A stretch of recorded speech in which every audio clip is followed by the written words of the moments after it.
So thank you all for coming. Thank you very much for coming. And we'll be using the microphones as the session will be recorded. So hopefully we won't blast you out with our voices this afternoon.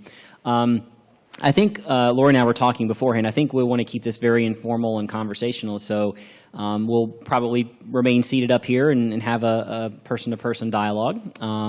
If you have any issues hearing us, which you shouldn't with the microphone, please let me know, and we'll be glad to try to stand up or move around or do whatever is most conducive. We're very glad to be here to talk a little bit about student life at the university and the challenges and the opportunities that are associated with that. It's been an exciting year this year. We have a lot of new initiatives to share with you and to talk with you about. And we want to leave some time at the end for you to be able to answer or ask questions that we might be able to answer for you, and again have a little bit more of a dialogue. So with that, Laurie, do you have the clicker? I'm going to jump us into our introduction here. A little bit about the Office of the Dean of Students, where Laurie and I have the privilege to work. The core of our mission is to support student learning and interpersonal growth to create engaged citizen leaders. And leadership is a huge part of what we do. Engaged citizen leaders, if you know the mission of the University of Virginia, it's prevalent in that mission statement as well. What we do in the Dean of Students office is really work with the student experience outside the classroom. So their lives in a non-academic fashion, although we do, and I know Laurie does do some academic advising with a number of students, but we are concerned with their experience by and large outside the classroom, in their co-curricular activities, extracurricular activities, and at times when students run into a little bit of trouble in terms of a conduct issue or a behavioral issue, or need some support in terms of a mental health issue. And we partner very closely with our colleagues at CAPS, which is our counseling center, in those sorts of situations. Laurie's going to talk more about student safety a little bit later. We mentioned the core functions up there as well. Those core functions, student behavior, student involvement, student climate, residential life, and health and wellness, represent the core aspects of what the Student Affairs Division focuses on a day-to-day basis. As a part of the Student Affairs Division, the Dean of Students Office also concerns itself very closely with these 5 core areas. And we do encompass them all. We do touch all of them in some form or fashion. And I think you'll see that as the day plays out during our presentation. So there are 2 aspects that we want to focus on today: student safety and student activities. We're going to start with student activities. And there are really 5 pieces of that I want to talk with you about today. And I'll go into a little bit of detail on each of them and then leave time for you to ask a couple questions. The first is our after-hours initiative. Is everybody familiar, if you've been following along some events at the university over the past couple of years, has anybody heard the priority late-night programming or after-hours of the university? I'm just curious. It's gotten a little bit of, okay, I see one hand. It's gotten a little bit of attention, some positive attention, which we're really excited about. So over the past couple of years, what we have really tried to help our students focus on are activities and social opportunities that don't involve alcohol, that are alternatives to the corner, some of the bars and restaurants on the corner, that are alternatives to, if a student should select them, alternatives to Rugby Road, and some of the more what's considered traditional alcohol-centric activities. So in partnering with a number of our student leaders, most notably our University Programs Council, UPC for short, which is the sort of successor organization to what used to be known as University Union, the UPC student leaders really drove a lot of this initiative and created a number of great ideas for us to focus on late-night programming. The goal in all of this is to really facilitate a strong portfolio, a robust portfolio of entertainment, safe and entertaining social opportunities from 10 p.m. to 2 a.m. That's been our target on Thursday, Friday, and Saturday night. We know that those times tend to be popular social times, no surprise, on any college campus, and our grounds are no exception. So we really wanted to focus on those 3 nights and provide alternatives to what are otherwise tend to be alcohol-centric activities. There are 3 key elements of those of our focus: student programming, so the what of what we're actually doing; the facilities, which provides the infrastructure to support those programs; and then the all-important food, which at the end of the day is really what draws students to a lot of activities. What kind of food is being served and how much? So in thinking about programming, and this is where UPC really stepped in and did some fantastic work. Last summer, a steering committee was formed to look at what we have been doing over the past couple of years and what we could be doing and what we should be doing. And UPC developed this notion of after hours, sort of a cool little slogan, cool little name that they could use to sort of market and brand this concept of late night activity. So after hours was born. And they started to focus on what could we do? What are some of the activities that students will want to come to? And they piloted a number of those activities over the course of the past year. And I have a couple of metrics up here to show you. So from the 2015-2016 academic year, there were 72 after-hours events, again, defined by 10 p.m. to 2 a.m. Thursday, Friday, and Saturday nights. So 72 over the course of the year. The average number of events per weekend was 3. Perhaps not surprising, because we focused on those 3 particular nights. We didn't always do all 3 nights, but most of the time it was at least 2. The average number of attendees per event was 105, and we felt that was a pretty good start. Some of the bigger activities, the more popular activities, had as many as 750, 800 attendees. That's really what we're striving for. That's really what we're focusing on. And we were happy to note that the highest attended nights were the nights that we really, really, really wanted to have that attendance, because they were what we consider to be on high-risk nights. So, for example, Halloween, the Friday night football game that we had this year, the last home football game, which some of you may know coincides with the 4th year 5th tradition. And we've been trying for a long time with a number of partners around the university to tackle that particular issue and confront that issue. The 4th year 5th, if you're not familiar with it, is sort of a student self-created idea that they have to consume a fifth of liquor on the day of the last home football game, which is an incredibly dangerous proposition.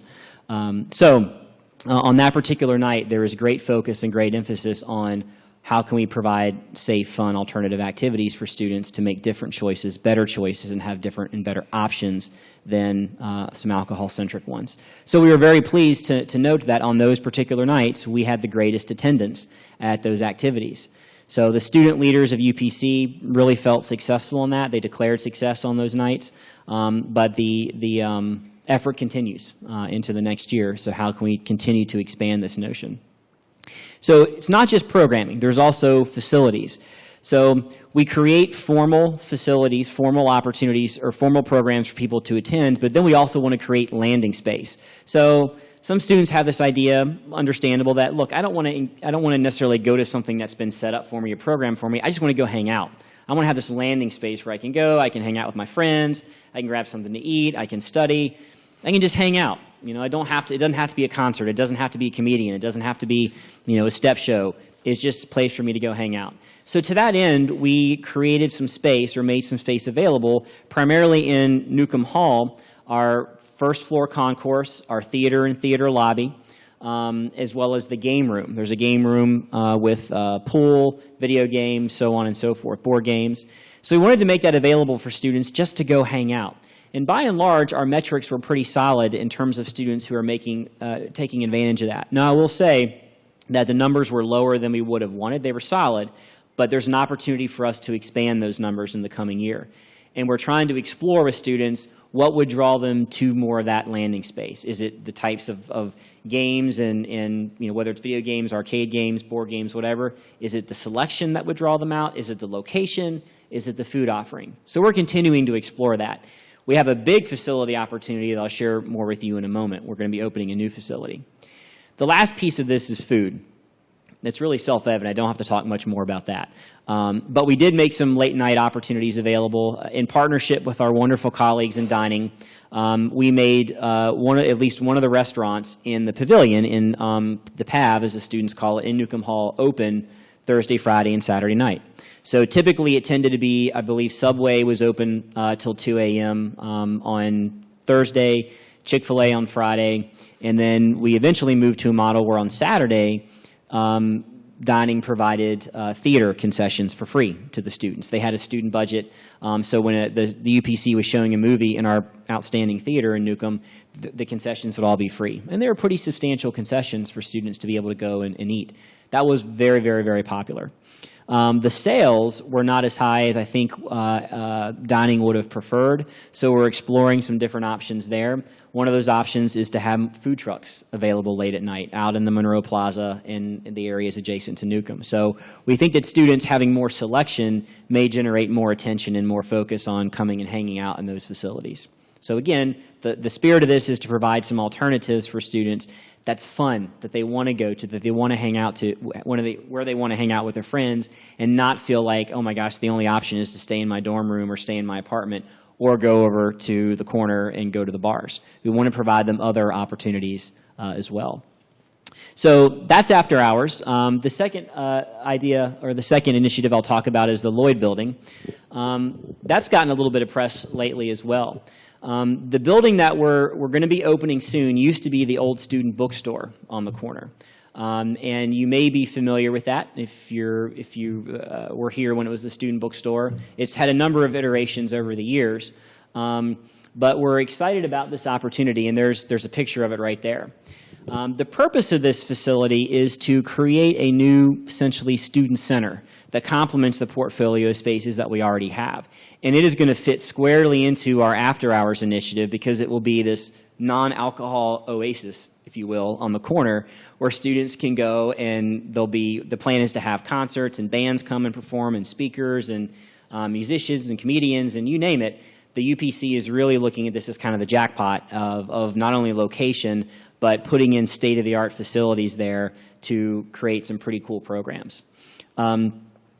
The design of this building, like most things at the University of Virginia, as we want it to be, was driven by students.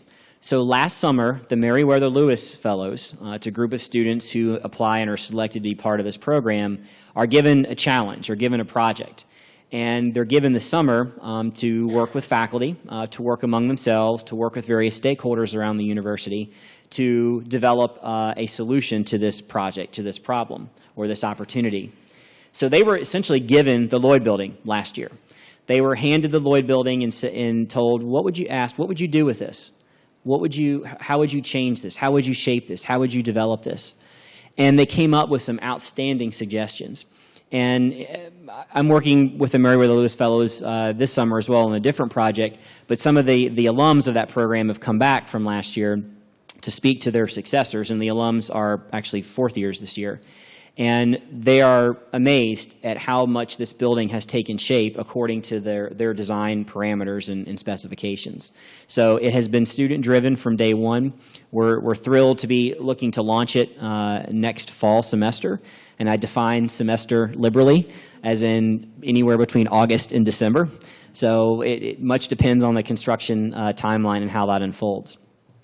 The key priorities for the Lloyd Building, one I've already talked about, late night event space, programming space. Equally important to that, we want it to be an inclusive space. We want it to be a space where all university students feel welcome to come, to hang out, to enjoy one another's company, and have good conversations. We also recognize that it is on the corner. It is part of the Charlottesville community as much as it is the university community. So there are conversations around how do we make this space not only inclusive for students, but how does it fit into the larger Charlottesville context within the corner, with the realm of the corner as well. So we're having those conversations. I think that it is going to be an outstanding addition, not only to the corner area, but to the University of Virginia as well.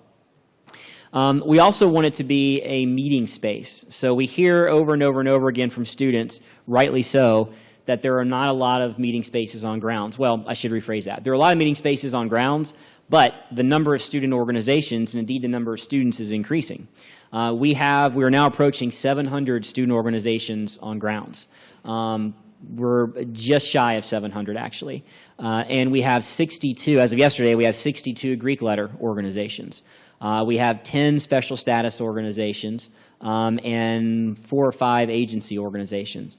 We've got a lot of student groups that need a lot of meeting space. So space is a challenge. It's a perennial challenge. This will provide more space. and for people to meet, not only for social, but for some co-curricular activities as well, with the good work that a lot of these organizations are doing. So let me walk you through each of the 3 levels very quickly to let you know what they're going to look like. And I've included some of the floor plans. My caveat on this, though, is that we're still finalizing a lot of this. So don't take this to the bank, because there could be some tweaks as the committee continues to work through this and develop this. What I have up there first is the lower level of the building, the basement level, if you will. That, by and large, is going to be a unscheduled open space, and it's essentially going to be a game room space. So we're going to put pool tables, air hockey, foosball. We want to put arcade games, sort of old school arcade games, which students really love. They're kind of coming back. Video games, a variety of different opportunities down there for people just to go there and hang out. We very likely will have a meeting room like you see on the right there. That will probably be a meeting room or an a cappella rehearsal space. We hear from a lot of our performance groups that they need more space to rehearse and then ultimately to perform and do their shows. So we want to make, since this is going to be a sort of boisterous space, we want to create a room down there that will have some soundproof protection, but will allow a cappella groups in particular to be able to rehearse. We also think it could potentially be entertaining for people that are hanging out down there to have an a cappella group rehearsing in the next room, and potentially the a cappella group to come out and mingle and to sing. And we know that there's some interest in that from some of those groups.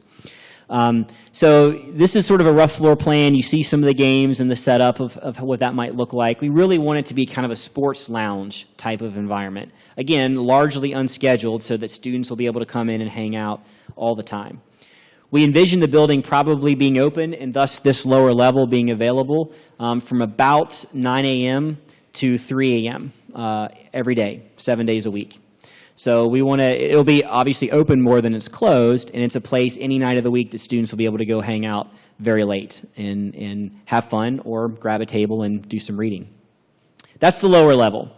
The first floor is really going to be a programming type space. It's going to be both programming and both hangout space, and let me explain.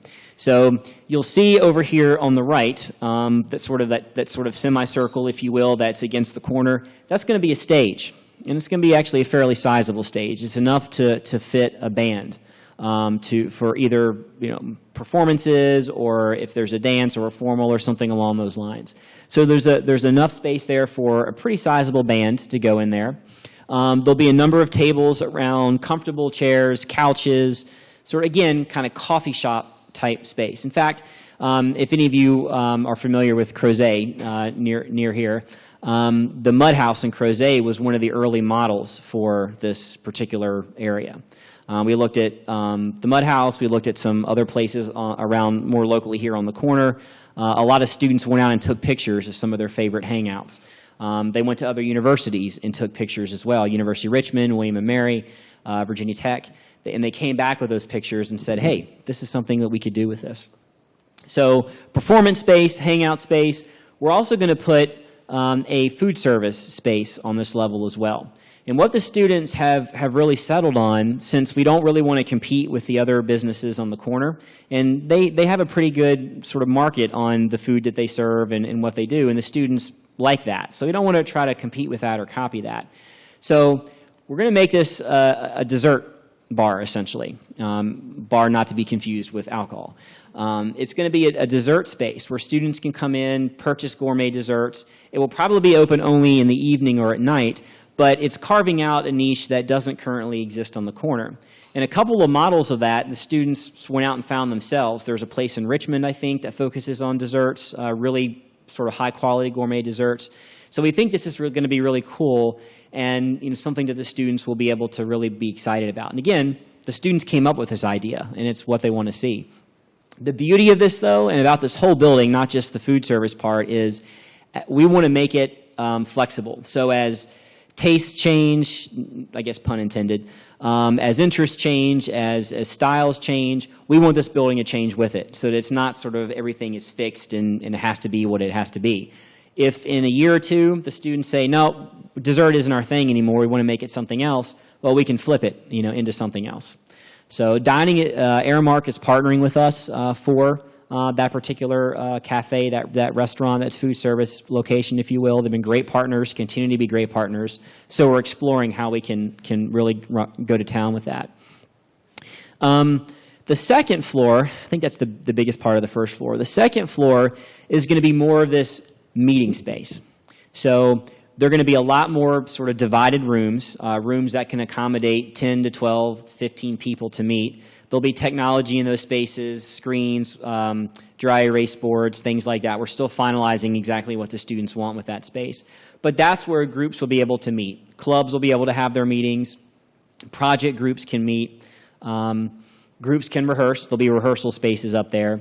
And then on the front, so over there to your right, my left, the front room, which has windows that overlook the street and the university, it's actually a beautiful view of grounds from that particular space. That's going to be a multi-purpose room.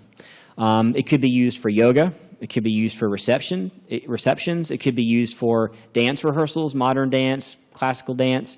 We want to set it up, and we're actually going to put mirrors in there, too, to accommodate the dancing groups and their needs. So that's really going to be a true multi-purpose space that adds to the portfolio of such spaces around grounds. So we're really excited about that. The last thing I'll mention about this particular level, there'll be a branch of career services that will be located there.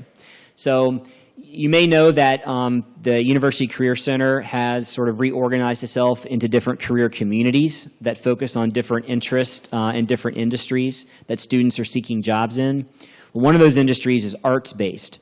So the thought is right now, again, nothing concrete, but very likely to happen, the arts-based career community will be housed here on the upper level. And, of course, during the day, they'll have office space and be open for advising students and supporting students. But at night, much of their space will flip to be available for students to come in and use and, again, hang out, meet, so on and so forth. So really getting the most advantage out of this space as we possibly can. And I think it's going to be really good. It's going to be exciting.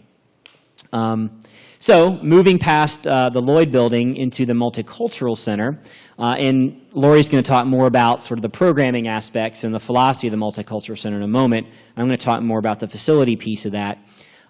There's been a strong student initiative in partnership with us and with others around grounds to create a Multicultural Center space.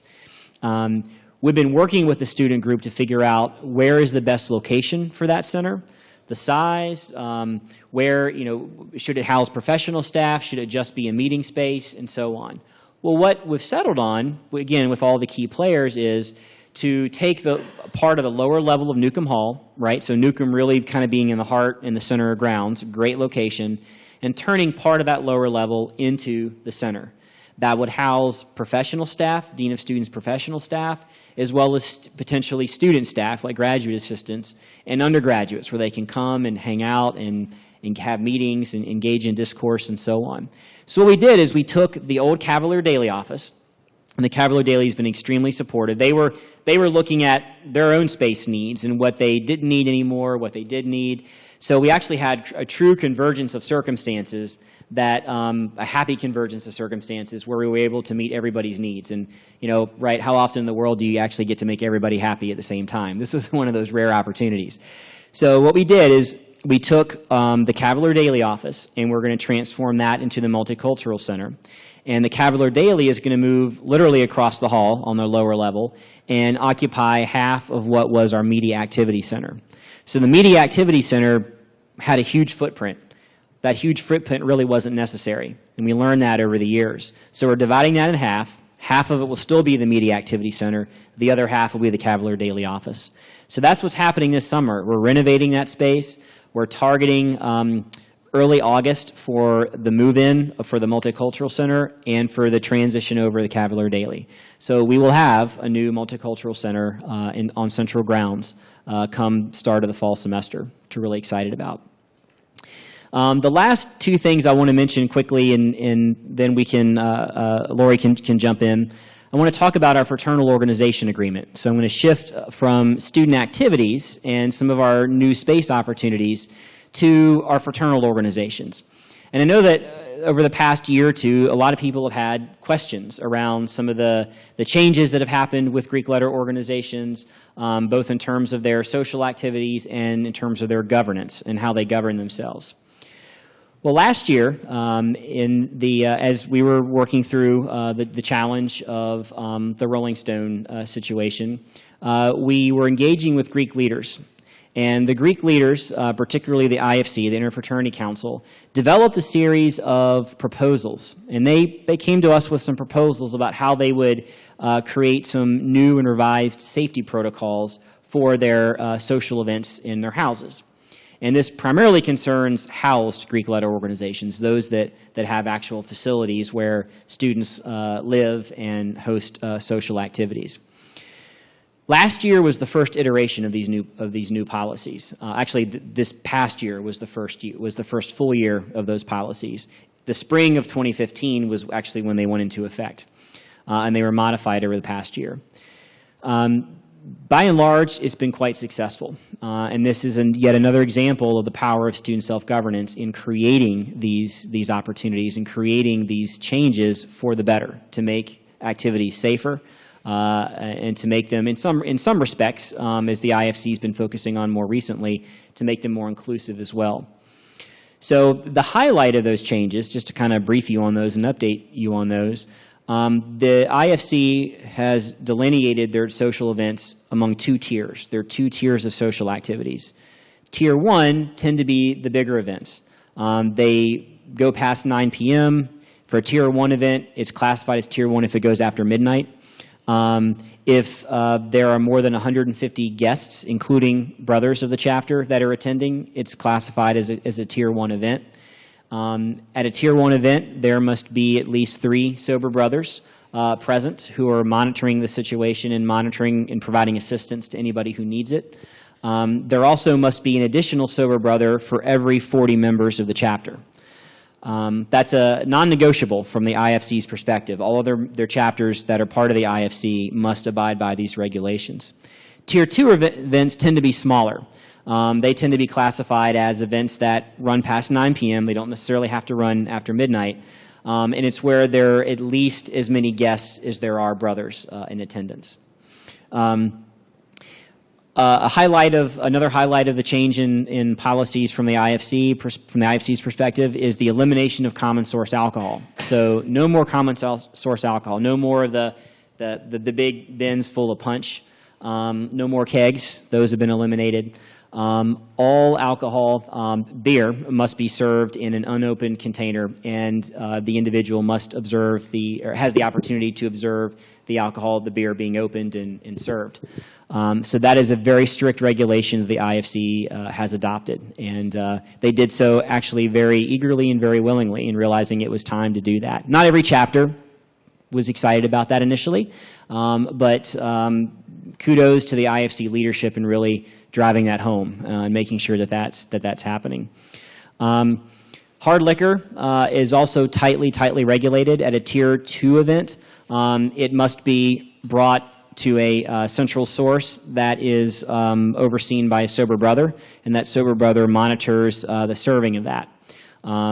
For Tier 1 events, hard liquor is completely banned unless it is served by a third-party bartender who's under the employ of a Virginia ABC licensed establishment. So hard liquor has been tightly regulated in that regard as well. Are they checking ages too? Yes, they are supposed to be doing that. And part of the Fraternal Organization Agreement, the FOA, states that they must abide by state law with respect to alcohol consumption. And of course, state law requires that alcohol not be served to anyone under the age of 21. So part of the Fraternal Organization Agreement specifically states that they have to abide by not just state law, but it's federal, state, and local law. Absolutely. The last thing I'll reference is that all of their social events must be registered with the IFC ahead of time. And they must also have guest lists. So for Tier 2 events, they have to have a guest list that a sober brother will monitor at the door, and only individuals on that guest list are allowed into the social event. For Tier 1 events, they must have a third-party security firm that manages that entry point. and that is present for the evening. And the IFC has worked with a number of local companies to employ and retain the services of those companies to provide that security service at their events.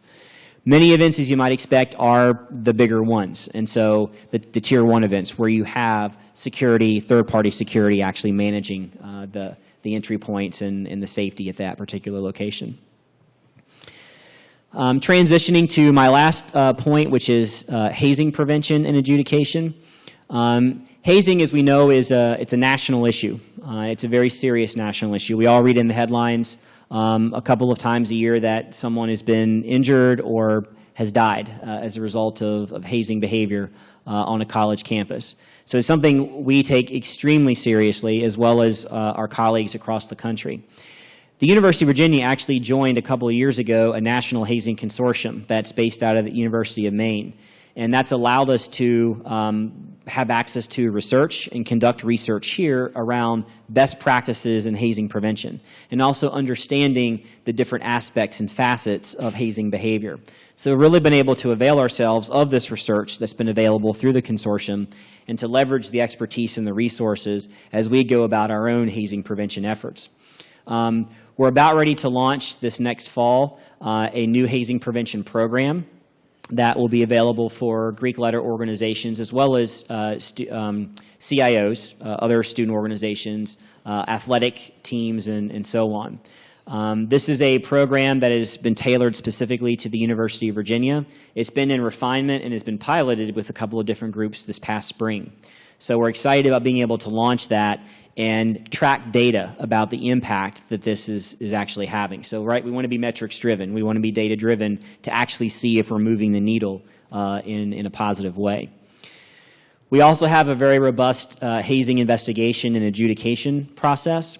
Laurie and I both have been involved in a number of hazing investigations over the past couple of years.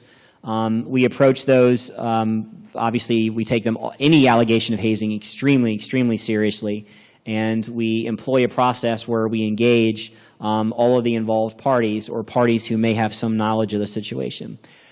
We also, according to state law, in some specific circumstances, must notify the Commonwealth's attorney for the appropriate jurisdiction, which we, of course, always do. The University of Virginia, it's kind of an interesting situation. We really have two jurisdictions, two Commonwealth's attorney that, depending on where the alleged incident happened, we would have to notify that person. Most of university grounds actually sits on county land, so we work with a county Commonwealth's attorney. But many of our Greek letter organizations, their houses, as well as the area immediately surrounding the university, is actually city jurisdiction. So, you know, it depends on where something may have happened as to who we engage from the law enforcement side and from the Commonwealth's attorney side.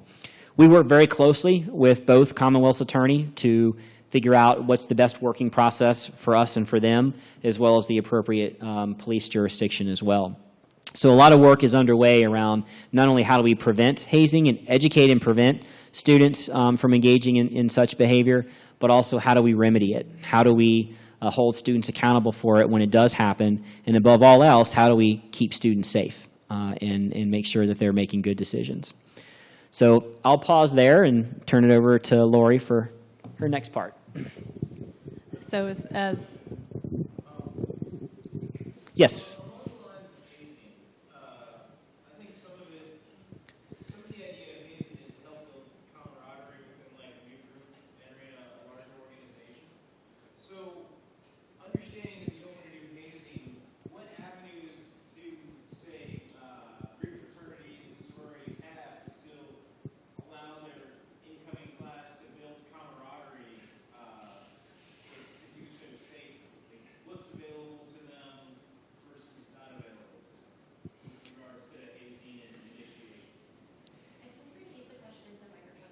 Okay, so sure. So the question basically is, what alternatives do organizations have to what could be considered hazing behavior? Well, there are a ton, actually. And part of the education process is to help them understand what those alternatives are. And we work with them. We work with, in some cases, their advisor. If they have an advisor, we work with their national organization. Most Greek letter organizations have a national template, blueprint, if you will, around new member education. They have a blueprint that's been vetted for safety, that's been vetted for effectiveness, that's been assessed for effectiveness. So there are options there that are tailored to individual organizations. Now, I mean, I could tick off a couple of different opportunities that are classic team building opportunities. Some of you know about those. I mean, everything from ropes courses to adventure games and so on that are data driven in terms of effectiveness. Like we know that they work. That's why many companies and corporations employ those opportunities. But I'll go back to those national blueprints. I'll go back to those national plans, new member education plans, which chapters, well, not chapters, but the national organization has developed for their chapters to employ. So we point, when students come to us, and they do come to us, chapter presidents will come to us and say, here's what we're thinking of doing. And increasingly, we've been happy to see more of them do that. Some don't. Some don't avail themselves of advising and support in that regard. But we'll look at that and say, yeah, this kind of dances on the line of hazing, and there are risks associated with that. And then there's some behaviors that are completely so obviously hazing that it's self-evident. But within what we do is we talk them through what they want to do, what they want to hope to accomplish. And again, we refer them and we engage with their national organizations as well and try to point them back to those blueprints that are effective and are time tested. So hope that answers your question and provides some insight. So my name is Laurie Casteen, and as I was introduced, I've been here about 20 years, and hopefully we'll provide you with a little bit of information about some of the new things we're doing in student life. And at the end, when we take questions, we're happy to answer questions about really any aspect of student life, not just the things we're addressing now. We try to sort of pare this down to a few specific areas we thought might be of interest to you. We serve all undergraduate, graduate, and professional students at the university, both in our safety and response work, but also in our outreach work. But I wanted to focus today on a few traditionally underrepresented or underserved populations, just because we're doing some really interesting things, and the grounds are increasingly diverse in wonderful ways, with students who bring a real depth of backgrounds, whether it's socioeconomic difference, racial or ethnic difference, just other aspects of their background. So we're trying to do a lot to make sure that all students have access to the same experience, the same opportunities while they're here. So I wanted to touch on a few of those things, focusing on the new Multicultural Center, our expanded LGBTQ Center, Access to UVA, which is our financial aid program, and first-generation students with whom I work very, very closely, student veterans, and just very briefly a few resources for transfer students, just to give you a little window into a few things. Marsh touched on the Multicultural Center, which will be housed in Newcomb Hall on the lower level. We have been providing support and resources for students of diverse backgrounds for a very, very long time, in partnership with the Office of African American Affairs, which is stands on its own as its own organization within the Office of the Vice President for Student Affairs. We collaborate very closely with them. We've been providing outreach and support in similar ways to multiple other diverse populations. However, the Multicultural Center is a nice opportunity to really think cross-culturally and multiculturally. Students have many identities, and we want to make sure that we're looking at ways in which organizations, groups, students, people interact across some of those boundaries and some of those population differences. And so the Multicultural Center was entirely student-driven initiative. It's something we'd been thinking about at the university for some time, but as you know, as alumni of this university, we really work from the ground up in terms of what students need, what students are asking for. We try not to deliver things to them and hope that they'll use them. We want to know what students want. And the students really formed a very diverse working group of students from all backgrounds to look at what that might look like. If we were to bring all of these professionals who do this work individually together and think about it in a more cross-cultural way, what might that look like? They did a great deal of research, again, all independently. Some of the staff that work for me were assisting them in sort of a mentorship way, but the students drove the entire initiative in doing research at other institutions to see what other people were doing, what are the best practices nationally, what are some programming ideas and directions they might like to see. They held focus groups. They met with stakeholders on grounds, everyone from the Office of African American Affairs to Disability Access Services to the Women's Center to a whole host of groups who would care about what goes on in this center, and made a proposal. And in collaboration with our office and with Marsh and his team, and really looking at the facility space and with the Dean of Students, it is coming to fruition this fall. And we're very, very excited about it, and the students are thrilled. It's going to be a safe space, first and foremost, for students of all backgrounds together, and that includes students who identify as the majority within any given population, as well as students from diverse backgrounds. It's intended to be a place for all. It will be meeting space, it'll be programmatic space. Our multicultural program staff will be housed in that space to foster programming and cross-cultural interaction. A lot of the programs that are currently happening individually will continue to happen, but there'll be other opportunities to do that more collaboratively. We have a host of peer mentoring programs, which are fantastic within multiple populations. We have leadership development programs, identity development programs, a lot of educational activities, film screenings, lectures, panels on critical issues, thinking about, for example, immigration, the national election, what are some of the stakes, some of the key issues for different populations, and discussing those in an intellectual way. And so we really think that this center and this opportunity for students to engage directly with one another on a lot of these topics will be a really positive addition to the environment. One of the things that we focus on in our peer mentoring programs and other services for multicultural students is finding that safe space, that home, that connection to individuals with whom they share a background, but then also finding that comfort level to engage broadly in the university. So it's really about launching students into whatever it is they want to do at the university, academically, extracurricularly, athletically, artistically. So it's not sort of pulling people in and keeping them there, it's pulling them in and having them have a safe place, but also saying, now what? What's next for you? What do you want to do to take advantage of this entire place? And so the staff will be doing a lot of that as they currently do. So we're thrilled about that opportunity. It's also a center of advocacy as well, not activism, but advocacy to ensure that the voices of all students are heard in everything that we do at this institution. The Multicultural Center will be located immediately adjacent to the LGBTQ Center. For those of you less familiar with that acronym, it's Lesbian, Gay, Bisexual, Transgender, Queer, and Questioning Center. We have had a center for more than a decade at this point at the university. It was housed on the 4th floor of Newcomb Hall for many years. 3 years ago, it was located to the lower level of Newcomb Hall, which gives it a much larger space. Greater opportunity for programming and meeting and student organizations to be there. And it will be immediately adjacent to the Multicultural Center for, again, increased collaboration, which is already occurring among the staff members, but really bringing those students together. The LGBTQ Center has a rich slate of programs and resources. First and foremost, it is a safe space. A lot of health information. They have a big staff of student interns who each have areas of focus. In particular, the health intern, undergraduate health intern, shepherds an enormous number of programs focused on mental health issues, focused on physical health, on body issues, on mental health. Really just terrific programming that she offers.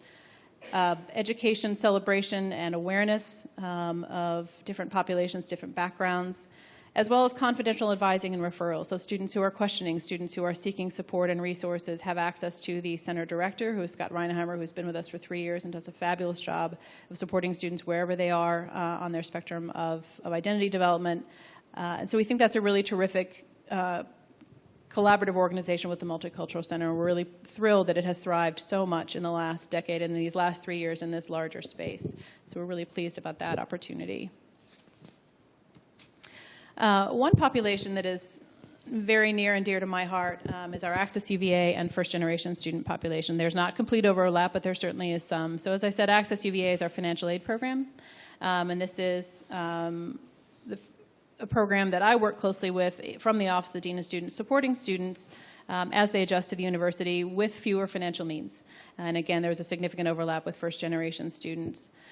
What we try to do, or what I try to do in my work with these students who are coming to the university in increasing numbers, which is fantastic, is to ensure that they have access to the same college experience as any peer of theirs who may come with greater financial means, greater financial resources. We don't want students to self-select out of opportunities like undergraduate research, like study abroad, all of these kinds of activities that can require additional funds, student activities that might have larger fees associated with them. And so that is one of my goals. The other is to help students develop and recognize the social and cultural capital that they do have, that they very often don't perceive that they have in relationship to their peers who maybe have larger social networks, or their families have networks beyond those of some of their peers. And so we focus a lot on that. And the way that I do that with students is starting when they first come in their first year, in the summer before they come, reaching out to students who fall in a particular income or need category, as well as first-generation status, introducing myself to them. What we know through the research is that first-generation students, as well as low-income students, are more likely to persist in college if they have a person. And that person might ultimately be a faculty mentor who they just adore. It might be an older student that they connect to. It might be an admission counselor that they met on the way in. It could be a career service professional that they've worked with, anyone. But if they have someone who knows who they are, who cares about their experience, and that they can go to really for anything, even if that anything is a referral, they are more likely to persist. The other thing research shows us is that first-generation and low-income students are less likely to access university resources, whether that's career resources or advising resources, without a little bit of a nudge. And so those are some of the things that I try to do, is to be that person for them while they find who that person ultimately is going to be someone that they can latch onto when they first get here, who knows who they are, who knows what their story is, and can refer them to the things that they need, and help them find those mentors while they're here. And to be the person to nudge them to take advantage of all of those university resources and opportunities that are available to them, just like they are to everyone else. Additionally, as I said, I focus very heavily on engaging them in whatever aspects of student life are interesting to them, encouraging them that those opportunities are open to them, keeping in mind that a lot of the students in this population didn't have those opportunities in high school, either because their communities or schools didn't offer them, or because they had competing demands in terms of assisting with their families, working multiple jobs. And so this may be the first time that some of those students have the opportunity to do things outside of the classroom and really engage in broader ways. And so that's a huge focus for me. We do a lot of targeted workshops for first and second year students on some of those technical areas, as well as university engagement areas.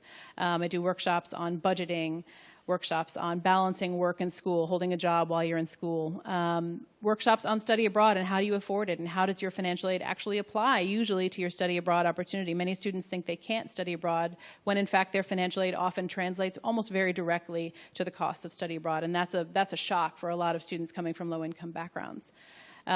We do a session on undergraduate research, how to find funded research in any discipline, whether they're pre-med, whether they're in the humanities or the social sciences. How do they seek those opportunities to enhance their education and potentially be paid for it at the same time, and really developing those job skills. So we do workshops on that as well. And a few other technical ones in the spring. FAFSA, the federal application for financial aid. That's a confusing federal document, just like your taxes. Every time you look at them, you think, there's a new field, and what in the heck are they asking that for? What does it mean? So we walk them through field by field of the FAFSA, and we also do some tax preparation workshops, recognizing that some of our students, some of our first-generation students, first-generation college students, are in fact doing the taxes for their family or are participating heavily in that. We also do workshops for third and fourth year students. These last 2 years, I had a grant-funded program that I did for fourth years, and I'm actually going to transition it to third years. Again, focusing on that social and cultural capital development, helping students recognize that their education, their preparedness, their intellect is exactly the same as that of their better resourced financial peers, but really developing that confidence. And we do that through focused career workshops, through some stress management workshops, through personal statement workshops associated with graduate school or jobs, interviewing skills, mock interviewing, things like that. So we try to sort of supplement some of what they get through the Career Center in smaller environments where they feel comfortable with one another. They know that the folks around them have some of the same insecurities that they have with respect to those opportunities.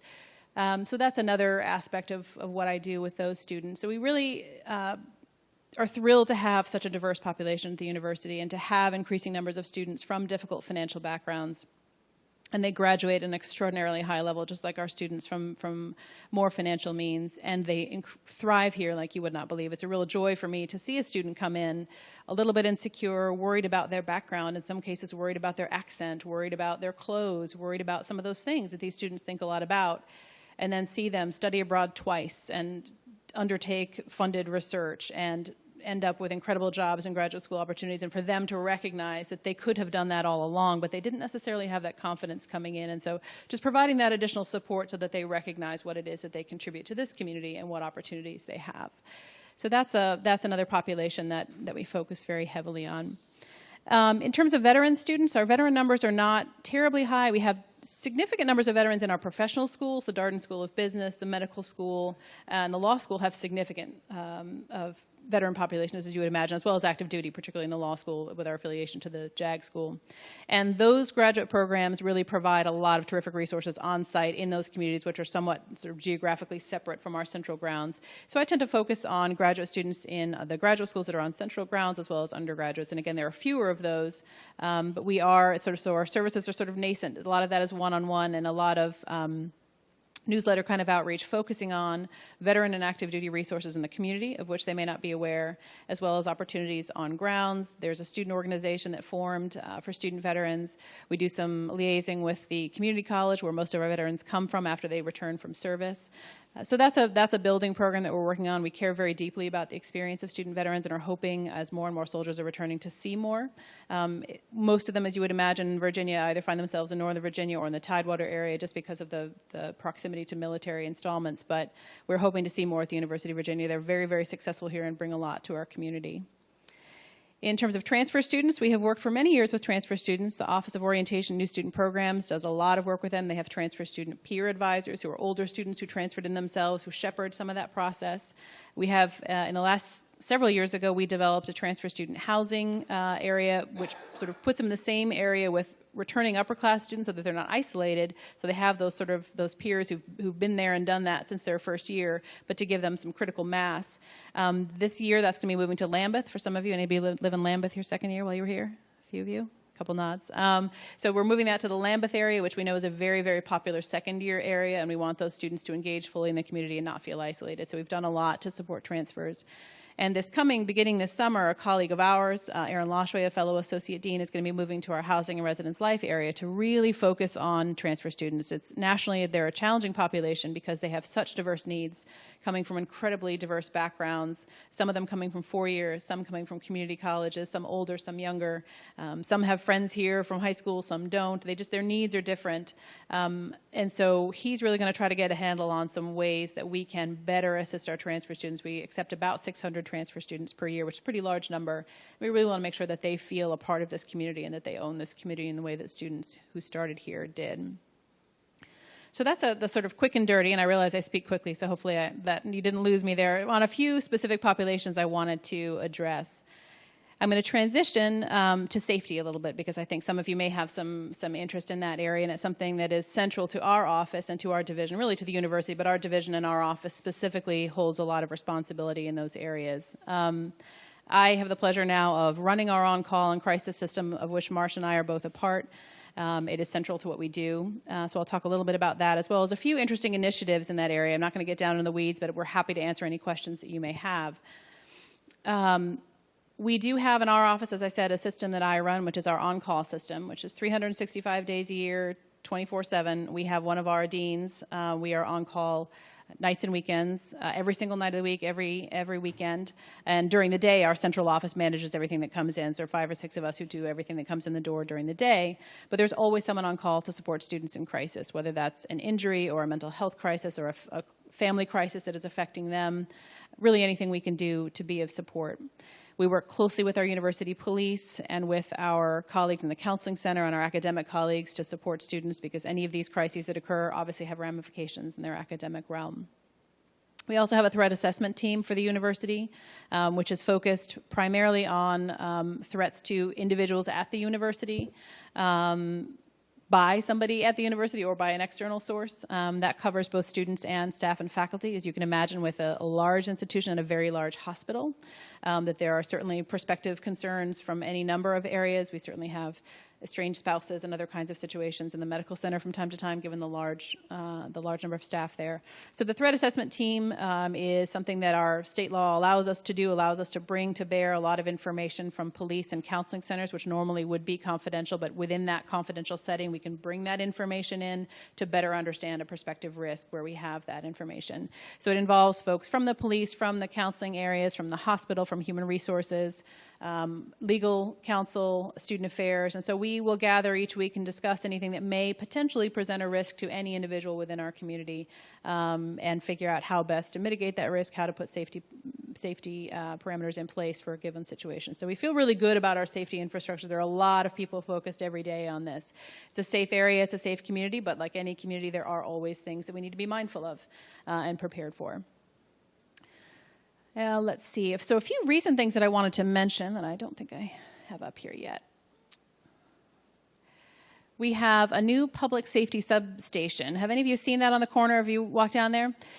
We think that's a terrific collaboration between the university and the community. It is the home to the ambassadors, so maybe I'll switch and talk about the ambassadors first and then come back to the substation.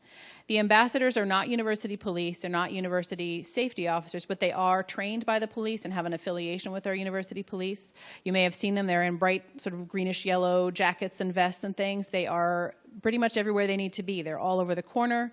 They're in the 14th Street, Wortland Street area. They're up West Main Street. They're in the Rugby Road area. Really all of the areas that our students tend to live in, excuse me, in large numbers and frequent for social activities or academic activities. And, I'm sorry? They are not, correct. I'm sorry? So they are employed by the university. They are trained by the university police. They do not carry weapons. They are not law enforcement. They are intended to be another set of eyes and ears, or many eyes and ears on grounds. Somebody, given their uniform and their visibility standing on the street and on bicycles, things of that nature, that a student can approach if a student is worried about their own safety, concerned about something they've seen that looks unsafe, says, I don't have a phone, I need to call a cab, I need to get home. Somebody who's impaired, they can contact emergency services, they can contact police if they see something or a student raises a concern. So they're sort of the eyes and ears and a safe person and safe place to reach out to law enforcement or to safety through ambulances and fire, et cetera. We found it to be very, very successful. I think students really like having a visible presence of other people who aren't police. Our police are very, very visible and friendly and do a lot of community policing on the corner, but we think this is another really good resource for our students and for members of the community who frequent the corner. This is something that's intended to serve anyone in those areas and increase safety. So the ambassadors work out of that public safety substation. They have bicycles and all their equipment in there, and they log all of their activities there and the maps of where they travel. They've got a pretty wide area that they serve, again, primarily where our students live and travel. And so we think that's a really positive addition. The substation opened this past year, this past academic year, I think early in the fall, I believe, is when that first came open. Our university police and Charlottesville police can frequent that as well. Sometimes they'll go in there for a quick break or check in and see what's going on, what people are seeing and hearing on the street. So we're really pleased about that collaboration. As I mentioned, community policing, our university police work very collaboratively, particularly with the city, but also with the county. As Marsh mentioned, we kind of straddle multiple jurisdictions. And they have an official joint patrol agreement in the Rugby Road area, in the corner area, and some of those areas sort of behind the corner that are frequented primarily or lived in primarily by students. And that allows them both to serve the students in those areas to ensure safety, high visibility, particularly on the weekends for students in need.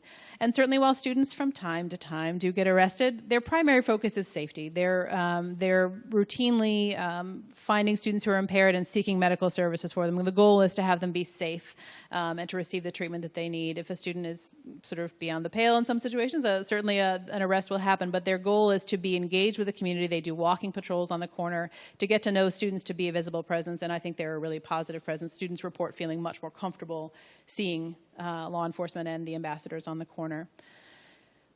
We have a number of safety committees that are student and employee run, and they are terrific. They receive concerns from people about lighting or about other kinds of safety hazards, and then they go and investigate that, figure out what's needed to increase the safety in a given area. They're very, very responsive, and the student participation in that is important.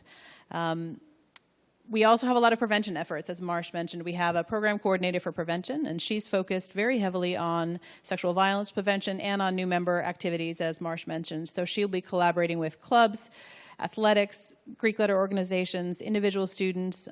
We have a lot of student organizations focused on sexual violence prevention and education. She's a great resource to them, and they're working very closely together, really thinking about trying to focus our education on the specifics, on the policy as well, and on consent, of course, but really more on healthy relationships, rights and responsibilities of individuals, opportunities to have a really safe and positive experience here. So really looking in a proactive way about healthy relationships, collaborating with students and student health and a lot of other organizations. So we feel really good about a lot of the work that she's doing. We are affiliated with the Green Dot program. Some of you may be familiar with it. It's a national program that's really focused on bystander intervention, that if any individual can contribute in some way, if they see something that looks like it's maybe headed down a path that's not safe, saying something, doing something, and there's a whole structured curriculum about how to be somebody who's active in your community and your environment, looking out for one another. And that ties in with our larger university bystander program, Who's Got Your Back. And we work with our corner merchants as well to make sure that they in the bars and restaurants are keeping an eye out as well when they're seeing interactions between students and community members that may seem like they're headed down a path that's not safe, that they are going to say something and act in a way that can prevent some negative outcomes. So that's a quick and dirty overview of safety, but I just want you to know there's a lot going on. There are a lot of people thinking about it, and we feel really good about our collaborations with our colleagues and community stakeholders, and first and foremost with our students. So we've given you a few little topics here and there, but we're more than happy to take any questions, comments, concerns that you may have, and hopefully we can. Yes, sir. So with all the programs helping the students, I'm sorry, could you wait for the They want to get you on the recording. on the recording, so that way when people are listening to the video, we can ask. with all the programs focusing on helping the students, what are the best practices in terms of orientation, enlightenment for faculty and staff to also support your mission there? That's a great question. So sort of two sets of stakeholders. One you didn't mention, which is parents. So orientation, we have a very robust orientation for parents to make sure that they're aware of these resources and ways in which we can work with them in supporting their students. For faculty and staff, it's a combination of orientation run through human resources, and particularly for faculty, there's a much more robust new faculty orientation, which includes all of the technical pieces they need associated with their research and everything to do with their teaching. But it also includes a lot of information about supporting students, being attuned to concerns about mental health, and faculty are great partners for us because they're the first people to see this very often because they're in the class every day and they notice those differences in student behavior, student performance, student attendance. So we have I usually present at the new faculty orientation, we bring our Director of Counseling Services, our Title IX office, to say, here are all of these things you need to be thinking about. It's not your job to fix them or to manage them, but here are the people, here's who you can refer to make sure that those students receive the support that they need. We found faculty to be very, very responsive in that way, and so they're very heavily trained.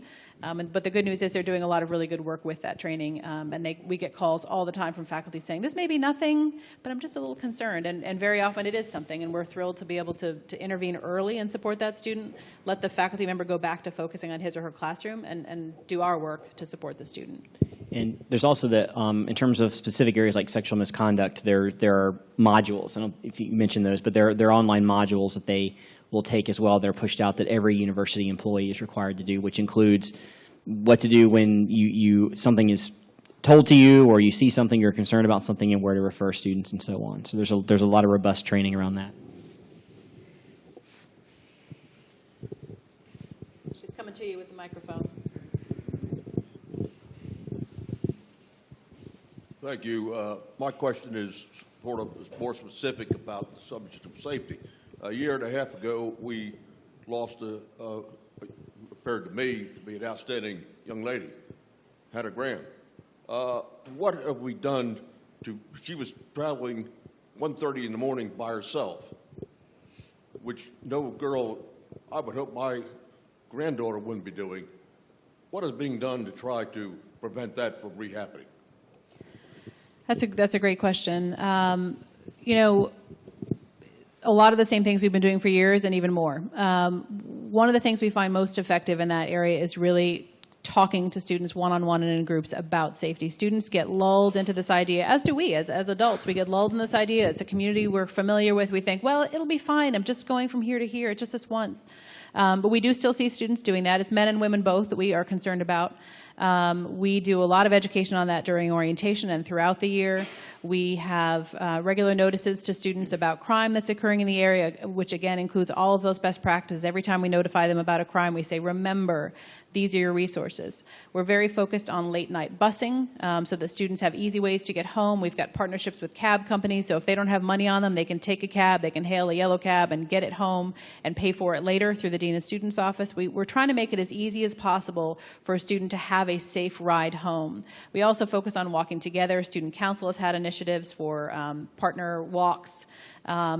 certainly working with our local merchants, as I said, through the Who's Got Your Back, and trying to address some of those issues. It's an ongoing battle. With every new class of students, we're consistently giving that message and consistently having those conversations, but it is challenging. As I said, the ambassadors are another really helpful piece, we think, because if a student is walking alone, an ambassador can say, hey, excuse me, maybe can we call you a cab? Did you know that the bus is running soon? Those kinds of things. So we hope that those additional eyes and ears will be really helpful, as well as our patrols. But it is a challenge. It's definitely a challenge, and I certainly appreciate you raising that concern. And just to emphasis on something that Laurie has said too, like there is never a circumstance where a student has to walk by themselves from point A to point B on grounds. There's always an opportunity either to call somebody, to get a cab, to take the Safe Ride van, or to utilize one of the university's buses. And so we drive that home during orientation and during reminders. There are kind of what are called timely warnings that go out when something happens that remind students about the resources they have available. But we remind students you don't have to and you should not be walking by yourself, particularly at night. There's always an opportunity for you to get safe transportation.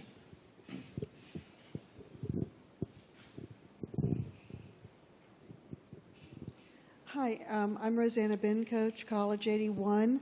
I'm also the new voter registrar for the city of Charlottesville.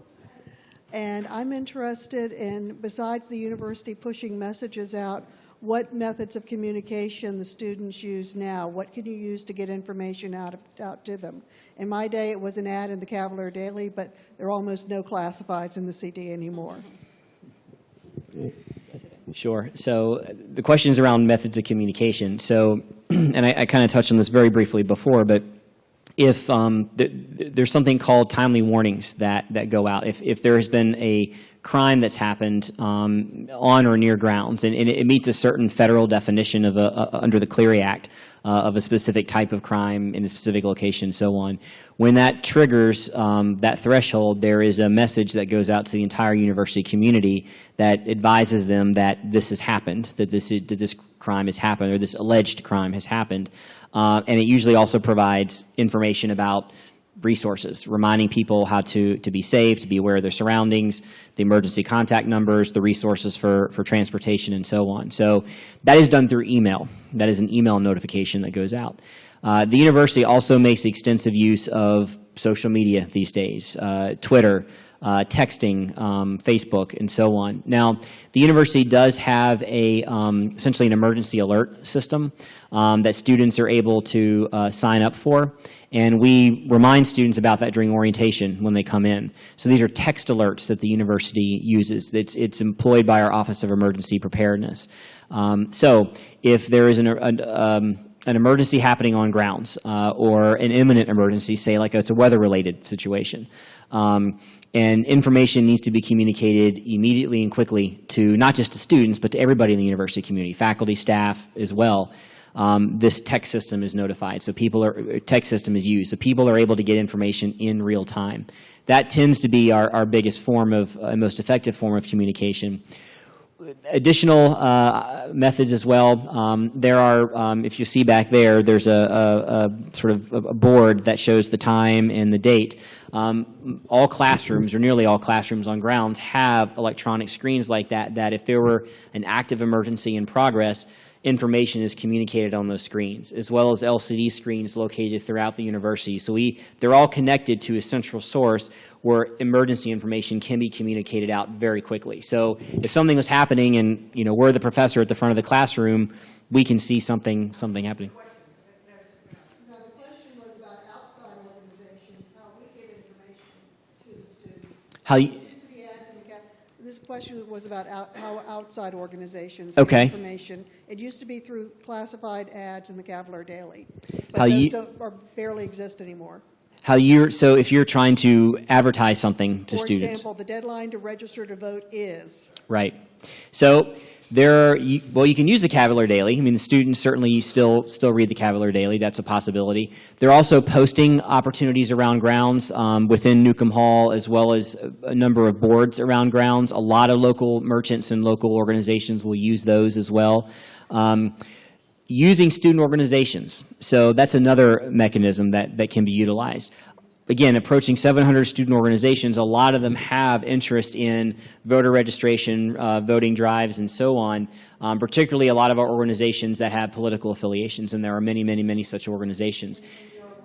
Good. That really is likely your most effective method because, as we know, students listen to students first and foremost. So if peers are driving and pushing a lot of this, you're able to communicate information through them.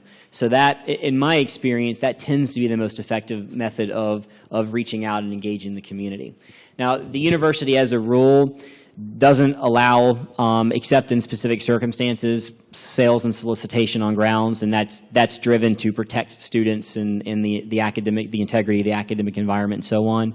So when individuals ask us those questions, we remind them about the physical spaces on grounds that they can use to post, but also, again, work with those student organizations because they really have a lot of reach and ends with a lot of organizations around grounds. So that's your best method. I'm sure you all are very familiar with a recent documentary called The Hunting Ground about assaults on campus, results of assaults on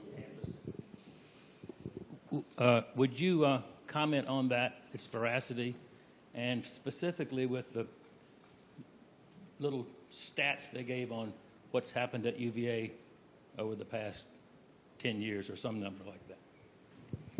Or I don't recall the specific stats that they have. Certainly, we can't comment on any specific cases that may have been included or referenced in that movie. I can tell you that, and this is going to sound like a pat answer, but it's an accurate one, which is that the concerns that we have here are no different than other institutions. I can tell you what the differences are among institutions are the ways in which we address those issues when they arise, the way we attempt to prevent, and the way we work with our students to communicate information and create a different culture here. So, you know, certainly any of those films are troubling for sure because they're not based on fiction, but they're also not always 100% accurate in terms of specifics. So again, I can't speak to the specific cases that may have been referenced there, but I can say it's something we're very, very focused on. Certainly last year was horrific in many ways, not only because of the loss of a student, actually several students that year due to a number of reasons, but also the Rolling Stone situation. And regardless of the veracity or lack of veracity of that story, and that's to each his own to assess that, one silver lining, I would say, it's a very tough silver lining, but one silver lining of that is that it got a lot of people who hadn't been talking about these concerns talking about them. So many of us have been talking about it till we're blue in the face for years and years and years. But it did engage a lot of students from all walks of life on grounds in talking about that publicly with one another, with us, engaging more actively in some of the prevention efforts that we have. And so while it was a horrific year for our students and for everyone who works here and for the community, quite frankly, I do think there is an increased motivation among the students to really address this as a community and to change the culture of college communities, not just this one, but college communities in terms of those kinds of issues and mutual respect and safety and eradicating sexual violence. So while I realize that's a sort of somewhat around the bend response to your question, I think that's sort of the larger issue that we're focused on is making sure that that culture shift does take place. And we're only one part of the college world in the United States that we're really trying to make a difference here that we hope we'll see elsewhere. A very quick one. I'm very impressed with what you're doing. I think we've come an awful long way. I am both an alum and a townie. I live on Alderman Road, so I see a lot of students who go between the dorms and all the athletic facilities and back and forth on Alderman at all times of night by themselves. The lighting on Alderman Road is awful. So I just want to put in a plug.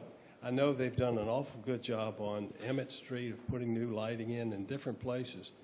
But I worry for the safety of a lot of, and these are first-year students, a lot of them, that go back and forth on Alderman Road. And I just put in that plug. I appreciate that, and obviously that is city property, but I'd be happy to raise that with the safety committee so that they can initiate that conversation with the city and figure out what possible improvements can be made there. But thank you for raising that. Thank you. And before we have a final show of